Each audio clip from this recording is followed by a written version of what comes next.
నిన్న ప్రభుత్వం ఒక పెద్ద సభ పెట్టింది, ప్రధాన ప్రతిపక్షమైన బీఆర్ఎస్ పార్టీ ఇంకొక సభ పెట్టింది. ఏం చేసిరు వీళ్ళిద్దరు సభలు పెట్టి అంటే, బీఆర్ఎస్ పార్టీ ఏమో ఉట్టి కథలు చెప్పింది, కాంగ్రెస్ పార్టీ ఏమో పిట్ట కథలు చెప్పింది. ప్రజల వ్యతలు ప్రజల కష్టాలు మాత్రం ఎవరు చెప్పలేదు. ఇక బీఆర్ఎస్ పార్టీ సభ అయితే జగిత్యాల్లో 75 సంవత్సరాల కురు వృద్ధుని రాజకీయ నాయకుని చేర్చుకొని, మరి ఈ సభతోని మీకే 25 సంవత్సరాలు తగ్గిపోయినాయి, మీరే నవయువకుడు, మీరే అద్భుతంగా రాజకీయం చేయాలని చెప్తే, మరి తెలంగాణలో ఉన్న యూత్ అంతా చచ్చిపోయినరా, బతుకున్నారా, వాళ్ళ ఫ్యూచర్ ఏంది, వాళ్ళ కథ ఏంది, నాకైతే అర్థమవుతుంది. అందుకే నేను ఇన్వైట్ చేస్తున్నా. మేము కొత్తగా పెట్టబోయే పార్టీలో యూత్కి మంచి అవకాశాలు ఉంటాయి కాబట్టి యంగ్ పార్టీగా ఉండేటటువంటి కొత్త చేంజ్ తీసుకొచ్చే పార్టీ వైపు ప్రజలు చూడాలని చెప్పి నేను రిక్వెస్ట్ చేస్తూ ఉన్నా. ఎట్ ద సేమ్ టైం మీరు బీఆర్ఎస్ పార్టీ పెట్టినటువంటి సభను అబ్జర్వ్ చేసినట్టయితే కేంద్ర ప్రభుత్వాన్ని పల్లెత్తు మాట అనలేదు.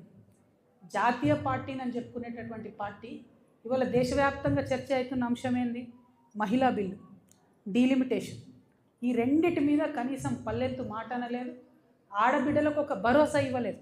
రాజకీయంగా మీరు ముందుకు రావడానికి మేము నిలబడి ఉంటాం, మీకు అండగా ఉంటాం అనే భరోసా ఇవ్వలేదు. అంటే ఆ పార్టీలో ఆడబిడ్డలకు ఎప్పుడు గౌరవం ఉండదు అనుకోండి, అది వేరే విషయం. కానీ చూస్తే మందేమనుకుంటారు అనడానికన్నా కనీసం మరి మహిళా బిల్లు పోయింది, మేము జాతీయ పార్టీ, దాని మీద మాకు విధానం ఉంటుంది, దీని మీద మేము పోరాటం చేస్తామన్న మాట కూడా బీఆర్ఎస్ పార్టీ మాట్లాడకపోవడం అన్నది నిజంగా శోచనీయం. తెలంగాణ మేధావులు ఆలోచించాలని నేను కోరుతా ఉన్నా.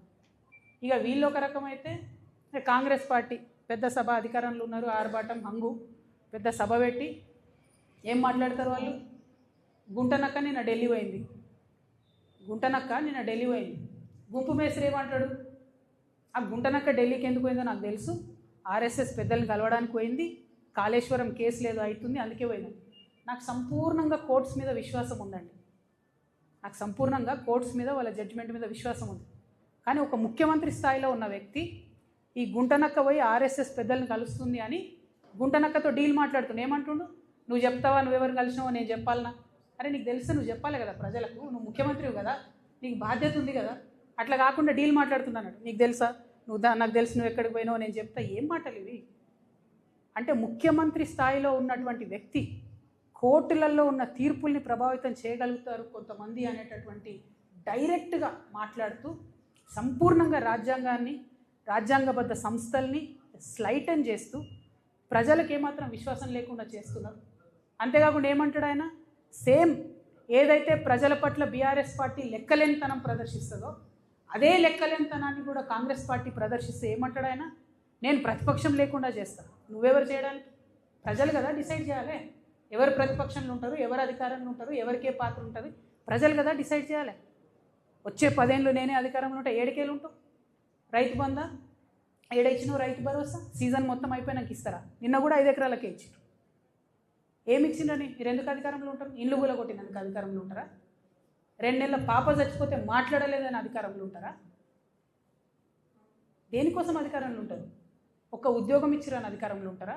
జాబ్ క్యాలెండర్ ఇచ్చిరాని అధికారంలో ఉంటారా? దేనికోసం ఉంటారు అధికారంలో? ఎట్లా లేకుండా చేస్తారు ప్రతిపక్షాన్ని?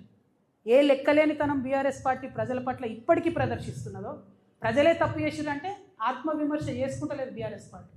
అందుకే అంటున్నా 1000 ఏళ్ళైనా బీఆర్ఎస్ పార్టీ మారదు, అదే తోవలో కాంగ్రెస్ పార్టీ కూడా పోతున్నది తప్పితే వేరే ఏం లేదు. వీళ్ళిద్దరూ తూకిత్తా అంటే తూకిత్తా, నేను సభ పెట్టినా, నేను పెద్ద సభ పెట్టినా, ఇది తప్పితే బల ప్రదర్శన తప్పితే ప్రజల గురించి మాట్లాడింది లేదు, ప్రజల కోసం ఆలోచించేది లేదు.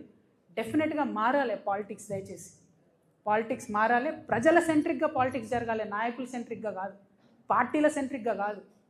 ప్రజలకు ఏదైనా ఇబ్బంది ఉంటే దాన్ని అడ్రస్ చేసేటట్టు రాజకీయ నాయకత్వం ఉండాలి. దానికోసమే ఈ రాష్ట్రంలో కొత్త రాజకీయ శక్తిగా మేము ఆవిర్భవించబోతా ఉన్నాం. 20 రాష్ట్రంలో ఒక పక్క ఆర్టీసీ సమ్మె, ఇంకొక పక్క నీటి ఎద్దడి, ఇంకొక పక్క పవర్ కట్స్, ఇంకొక పక్క ఫీ రీఎంబర్స్మెంట్ రాక ఆల్మోస్ట్ మొత్తం అకాడమిక్ ఇయర్ అయిపోయిన తర్వాత కూడా ఇబ్బంది పడుతున్నటువంటి ప్రజలు, ఇంకొక పక్క మక్కలు వచ్చినాయి అవి కొనేటోడు దిక్కులేడు, కొనుగోలు కేంద్రాలు ఎక్కడ ఓపెన్ చేస్తలేరు, ఆడపిల్లలకి ఇస్తాన్న 2500 రూపాయలు ఇంతవరకు దిక్కులేదు. అనేక రకమైనటువంటి ఇబ్బందులలో ప్రజలు ఉంటే